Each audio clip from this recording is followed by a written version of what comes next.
Hi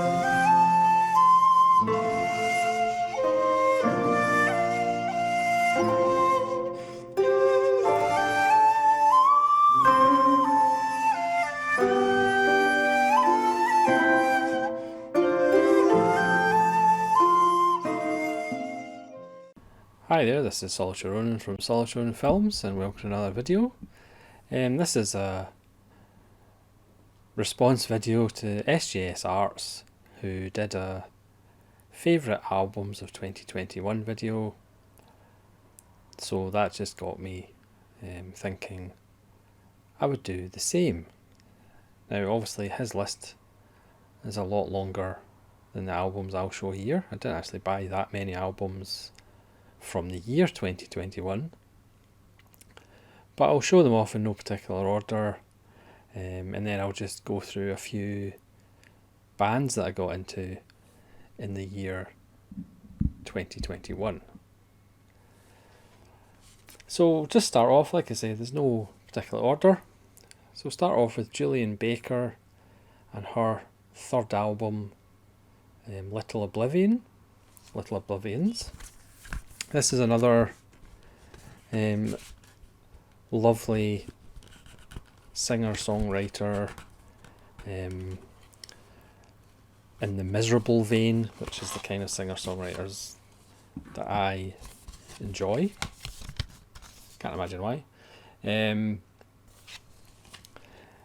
But this one uses a bit more atmospherics. Her first couple albums were just her and an acoustic guitar pretty much.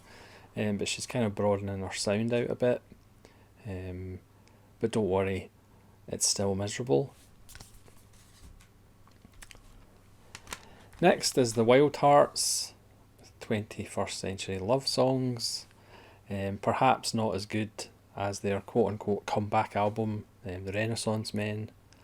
But this one is another solid slab of riff after riff after riff. Of the Wild Hearts doing what they do best.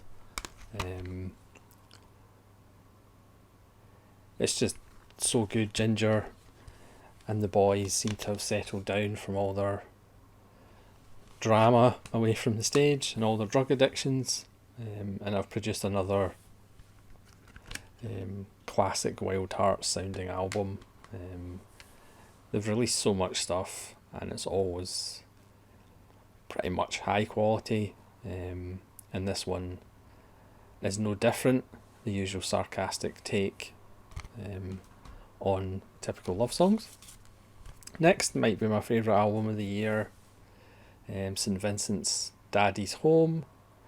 Again, I just absolutely adore St Vincent, Annie Clark, and I just love the way that she pretty much has a new persona and a new sound and a new production with every album. This is her 70s homage.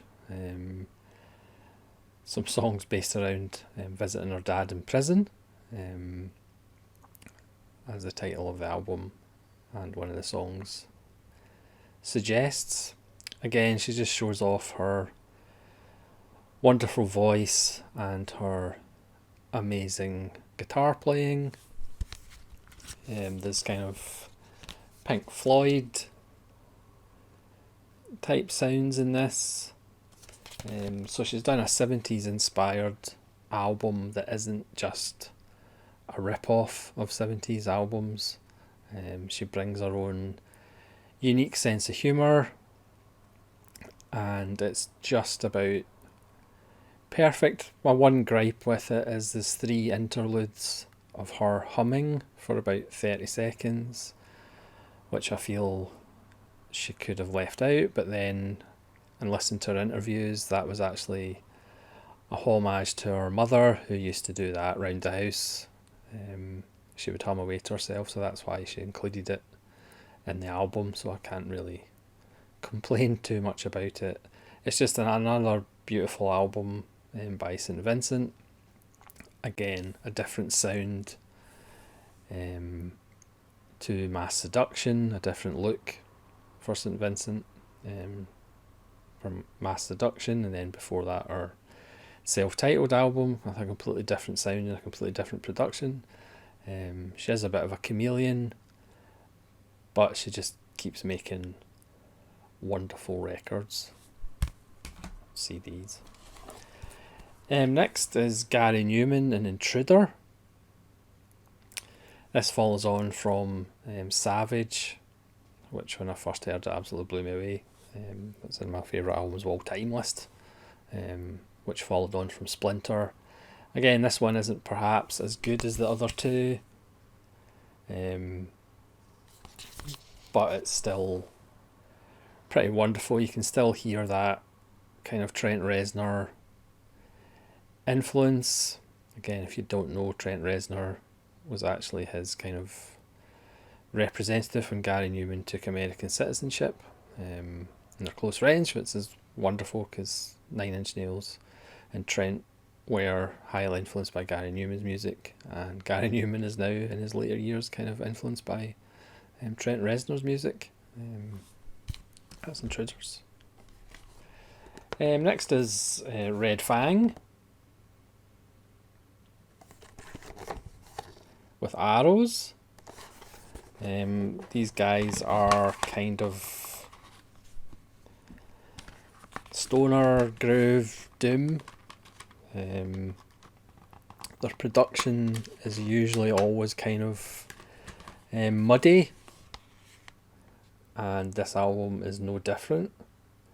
I guess you could say they're a bit sludgy as well, but I think this album actually brought them a bit more attention because the production is slightly cleaner than the usual from Red Fang, but they've been going for a while, and I think they're on to about their 6th album by now. Then we have the Black Keys, Delta Cream, which for me, this is Black Keys back to their kind of bluesy southern roots, away from things like El Camino, which kind of expanded their sound a bit. This is kind of back to basics, but for me it was a bit disappointing. I mean, their singer and guitarist Dan Auerbach's always said that he'd stopped listening to music, or he doesn't listen to music any time before about 1975. Sorry, any time after 1975. And this is kind of back to basics, but for me it's kind of middle of the road Black Keys. It's not as interesting as their other stuff. Next is Bill Fisher's second solo album, Hallucinations of a Higher Truth. He's the leader of the Church of the Cosmic Skull, who perhaps for me released the album of 2020 entitled We're All Going to Die, which was in February 2020 before the pandemic really kicked off. This is some acoustic versions of the Cosmic Skull songs and some songs of his own. This is his second solo album, as I said. Hopefully the Church of the Cosmic Skull will be releasing another album next year as they get more and more prolific. And this one is a lot of fun. Maybe not as good as his first one. Then, of course, Iron Maiden Senjutsu, which is another absolute beast. I know some people didn't like it, and other people did. I actually think it's pretty amazing. As all late Iron Maiden albums are, it's probably way too long. There's some songs that could have been easily 2 or 3 minutes shorter each. But the songs on it, Hell on Earth, the closer, is just absolutely wonderful, and you do get the feeling of a band has been around and is actually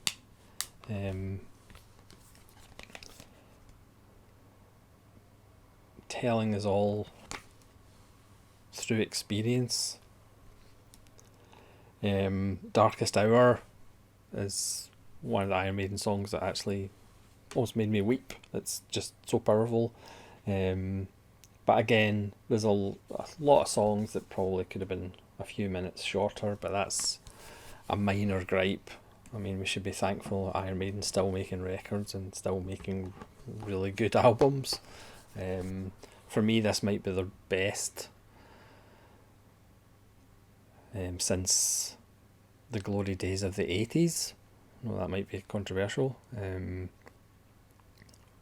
but it's just so good. Again, with all late Maiden, it probably could have been a little shorter. And then we have my favourite Japanese power trio, Ninjinaizu, or the Human Chair, with Karaku. Another wonderful slab of Japanese power trio. Again, this is just riff after riff. Doomy, sludgy, just absolutely amazing stuff. They just seem to go from strength to strength, and now that they have more exposure, their albums are just so good. Yes, they're quite expensive to try and get on physical media, but if you like power trios, Ninjinaizu are absolutely fantastic, and I couldn't recommend them highly enough. Next is Sewn with Imperial. This is probably their most overtly political album. Obviously, in the post-Trump world, you can kind of tell who they're singing about. But it's another, I mean, how more black could that be? It's another slab of wonderful sewn goodness. Again, I think this is their 5th or 6th, and they haven't made a bad album as far as I'm concerned. There's members from Sweden and Germany and various other countries. It's just so good. Next is Sleigh Bells with Texas. Sleigh Bells are essentially a female vocalist and a guitar player. They first started out with really confrontational, jangly wall of guitar sound with these sugary pop vocals, and that juxtaposition of harshness and kind of softness really worked well. Over their last 3 albums, they've become a little bit less abrasive, which you can argue whether that's a good thing or a bad thing. Personally, I kind of preferred it when it was more abrasive and more abrasive and confrontational. If I get a dictionary out of my mouth. But this, it's still very good, but it's perhaps not as good as their old kind of aggressive, in your face earlier albums, but still well worth checking out. Next is Tindersticks with Distractions. Tindersticks continue to put music out. They've been at it for a while. Again, Stuart Staples is quite low in the mix as usual. You have to really pay attention to actually hear what he's saying. But again, it's another wonderful, miserable selection of songs. The opener is called Man Alone. There's other songs called You'll Have to Scream Louder. It's another, lots of these bands that I really like, they're very hard to kind of rank their albums or recommend albums because they're all of such high quality. Speaking of a band that's quite hard to rank their albums, this is Chevelle with Niritias, with that lovely album cover. Again, another power trio. You kind of know what you're going to get. Critics of Chevelle could say all their albums kind of sound the same, but again, when you're a one-trick pony but you do that trick very well. There's no shame in that whatsoever. Next is Doug Pinnock with his solo album Joy Bomb. Doug Pinnock is the lead singer, bass player of King's X, and he has a ton of solo albums and side projects. I usually get his solo stuff from Rat Pack Records, so you get signed albums and pics and pictures and stuff, because I like to support Doug and all the members of King's X and their solo projects. This one's solid. I wouldn't say it's amongst his best, but again, it's Doug, man, and he's now 70, believe it or not. You wouldn't actually think he was 70 years old, because again, does he look like a 70-year-old man? I don't think he does. I had the pleasure of meeting him once before a King's X show, and he's a lovely man, and any chance to support his music I take with both hands. Next is Nick Cave and the Bad Seeds. This is B-Sides and Rarities Part 2. The first B-Sides and Rarities was 3 discs, and again, some absolute brilliant stuff on it, including Grief Came Riding, which it's hard to believe it never made it onto an album. This is a 2-disc selection with stuff he did with Warren Ellis, who's one of the Bad Seeds. There's a duet with Deborah Harry on this. So this is just 2 discs and 27 tracks. But again, there's a lot to like on it. Again, it's perhaps not very much like a lot of sequels. It's not as good as the first selection, but there's still a lot of joy to be had for completists of Nick Cave. Next is the Emancipation of Eva Gray by Thea Gilmore. This is a signed copy. This is the last thing Thea Gilmore did as Thea Gilmore, which I'll get to in a second. This is a wonderful concept album, kind of set in the 20s, about Eva Gray, strangely enough, and her emancipation. It's just a fun little album, full of 20s sounding music. It's almost like an adult version of Bugsy Malone, or the soundtrack is. It will just put a smile on your face, and in the last couple of years we've had, that's probably well worth doing.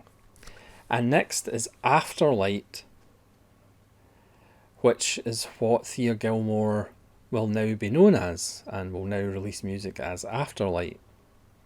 This is after she had issues with domestic violence and her previous partner, so she's kind of shed her Thea Gilmore recording name, and she'll be releasing music as Afterlight. And this is just a fabulous album. This is probably the best album she's released for probably the last 4 or 5, but that's not to say that the other ones aren't any good, because again, Thea Gilmore, her batting average is very high, an English singer-songwriter. Again, she's miserable, don't worry, she's not upbeat, but this absolutely blew me away. This might actually be up there with Daddy's Home by St. Vincent. It's just a wonderful, wonderful album under a new moniker. Next is a not so wonderful album. It's Rob Zombie's latest. Yes, I keep buying Rob Zombie albums. I do wait until they're cheap though. That's my justification. This is the Lunar Injection, Kool-Aid, Eclipse Conspiracy.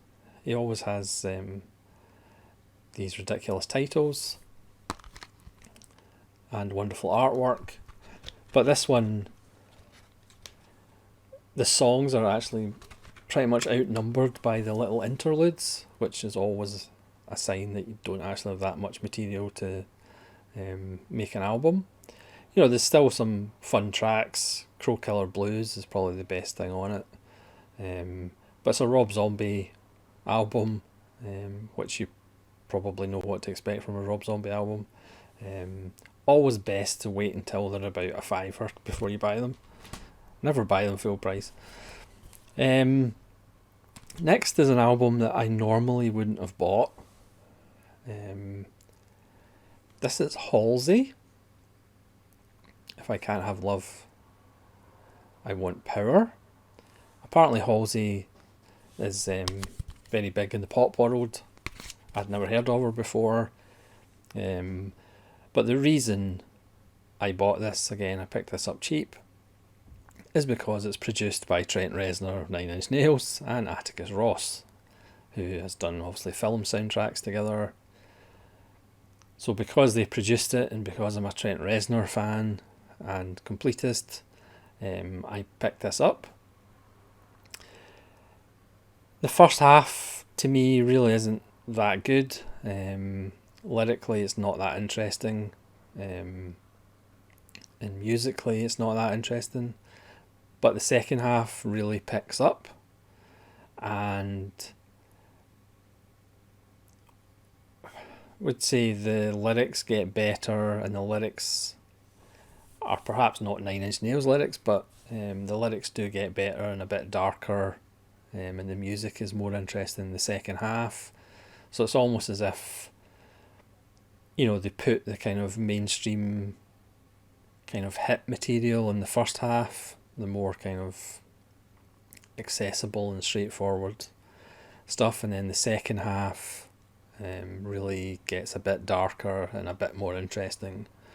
Again, I'm not going to buy any more Halsey albums. This was literally just for Trent and Atticus, but it's an interesting project for them. And like I said, the second half, the last about 5 songs are really worth listening to. The rest of it, I could take or leave. Next is another band that I just came across. I think they've actually won awards, which always makes me instantly suspicious. But it's Alabama Shakes, Sound and Colour. This is just really good old style blues, rock, soul, with proper instruments. The lead singer is a really good guitarist as well. Just old school, even though it's new school. It's obviously heavily inspired by the past. But when I heard it, there's a fascinating insight. When I heard it, it's just really good. And puts a smile on your face for the good old days of the past. Yeah, surprising again, not something that I would normally probably buy, but it was actually really enjoyable. And again, something else that I probably wouldn't normally buy, My Morning Jacket. This is their self-titled from 2021. They have a bunch of albums, which I've bought one of. I might have to buy more of them.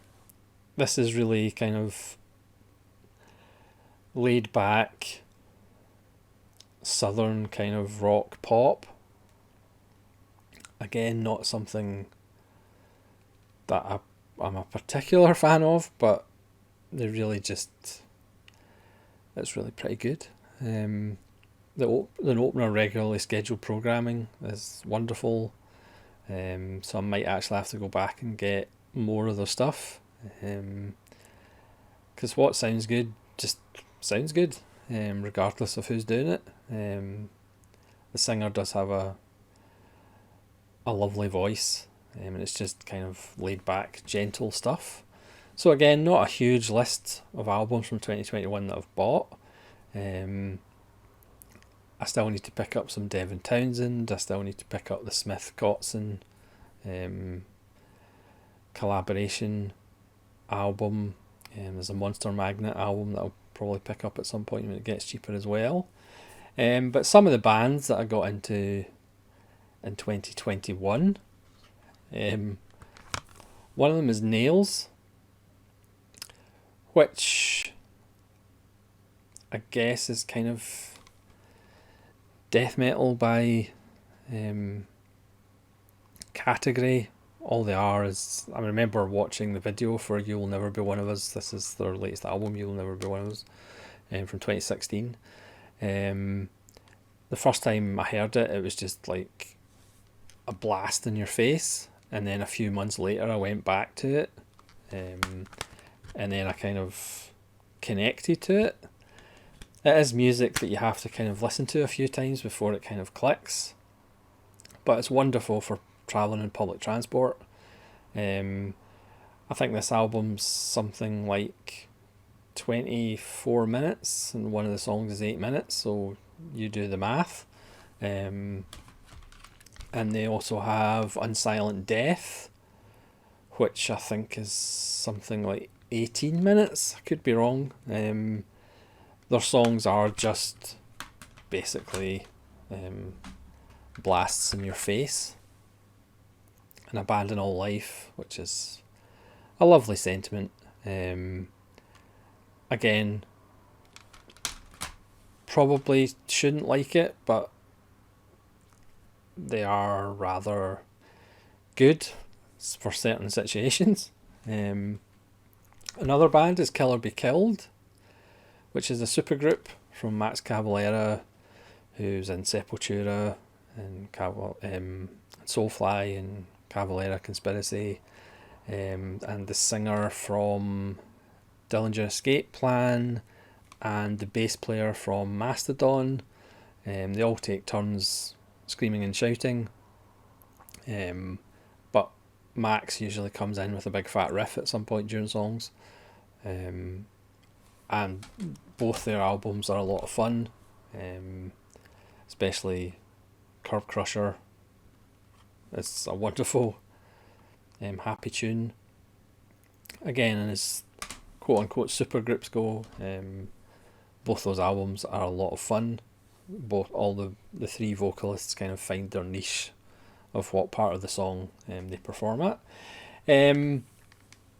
One of the discoveries of last year was Anika Van Gersbergen, who was in The Gathering and Gentle Storm. She's been on Ayreon albums. She's got her own solo stuff. This is a collaboration with a folk band. She's just got an absolutely beautiful voice. So I kind of just had to try and get as much of her projects and side projects, but she's again one of these artists that has a lot of projects going on. And another band I got into, which I probably should have got into them in the 80s, is Trouble, which is one of the first kind of doom sludge bands. But again, just wonderful riffs and great kind of, even though they were kind of Christians, they don't kind of bang it in or bang on about it too much in the lyrics, but you can just enjoy the riff journey that they go on. Again, one of the newer bands I get into is Avatar, which are kind of like Ghost but a bit heavier than Ghost. I think they're Swedish. This is Hail the Apocalypse, which is a wonderful sentiment for 2021. And this has a lot of wonderful grooves and wonderful sentiment. I'm a big Devin Townsend fan, so I eventually bought Strapping Young Lad City album, which crushes. I've been meaning to get Strapping Young Lad for ages, because like I say, I do like Devin Townsend. Apart from anything else, he's a thoroughly nice man. So I finally got City by Strapping Young Lad, and it's a crusher. There's another Avatar album, Avatar Country, which is pretty much them doing country. That's the other Alabama Shakes, Boys and Girls. The opener, Hold On, is quite beautiful. And that's the other My Morning Jacket album, The Waterfall. which closes with Only Memories Remain, which is a beautiful little ballad. Again, really gentle, laid back stuff. And then we'll finish with the opposite of gentle, laid back stuff. This is Vader and Solitude and Madness. I will have to get more Vader stuff. This is from 2020. I guess they're kind of the fourth wave of death metal or something. Even though to me this album is more just like heavier, faster thrash, and the vocals aren't too growly, which I'm not a huge fan of. You can actually make out the lyrics, which I always prefer. I don't know whether their earlier work is a bit more extreme, but I don't really get that extreme with the music that I listen to. I'm fairly safe and boring, but that was a lovely surprise, which I only got really the last month of 2021. But that's Vader, and I'll probably be picking up a bit more because I do have the problem with music, very much like films. If I like a band, I end up trying to get everything to get the whole career arc, which is obviously very dangerous for your wallet. So thanks very much for watching. Again, thanks for SGS Arts for doing his favourite albums of 2021. Again, my list is a lot shorter than his, because I didn't actually buy that many albums from 2021 last year. But please let me know in the comments below your favourite albums of 2021. And hopefully you'll join me again for more random music videos every now and again. But obviously, I'll be starting in the new year back to talking about films. So thanks so much for watching. This is Solitude and Films, taking a little detour into music. Saying farewell.